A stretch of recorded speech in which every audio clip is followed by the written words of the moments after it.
嘅時候咧，有好多題型有啲唔同嘅，但係做法都係一樣嘅啫。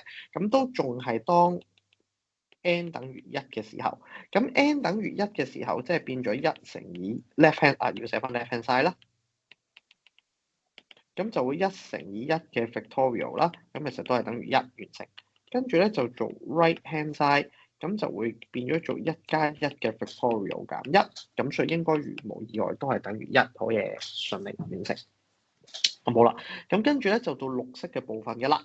綠色嘅部分咧就 assume 啦 n 等於 k 係 true，咁你咧就會變成為咧1乘以1 fact 加 dot dot dot 加到 k 乘以 k fact 就會等於 k 加1 fact 減1。咁呢個咧就 assume k 等於 n 等於 k 係 true。咁之後咧就要去到黑色嘅部分㗎啦。咁去到黑色嘅部分做嘅係啲咩咧？咁就係當我哋 consider n 等於 k 加1項嘅情況之下發生啲咩事？當 n 等於 k 加1項嘅時候咧，就會變成綠色嘅部分啦，加 dot dot dot 啦，加到 k 乘 k fact 啦。今日咧就會多咗樣新嘢，叫做 k 加1乘 k 加1嘅 factorial。咁你咧就冇特別㗎，你就知道咧，其實綠色嘅部分咧就變咗 k 加1 factorial 減1，就再加 k 加1乘 k 加1嘅 factorial 啫。咁正常嘅情況之下咧，你點都會抽 k 加1 factorial 出嚟㗎啦。咁所以咧就抽 common factor，咁就抽咗 k 加1嘅 factorial 出嚟。咁前面就變成1加 k 加1啦，再減翻1格。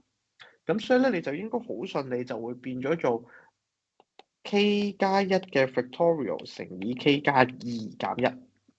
咁你就會知道咧，其實呢嚿咧前邊呢嚿啊，OK 前邊呢嚿圈錯，其實就會變成為 k 加2嘅 factorial。咁所以其實咧，你就已經證明咗呢個就等於 right hand side 㗎啦。咁所以咧，你就已經可以寫得出 by mi 啦。It is true for all positive value of n。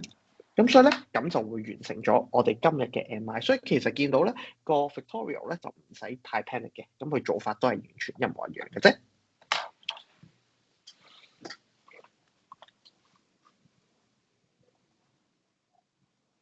咁當然啦，完成我哋做埋23、24連成溫，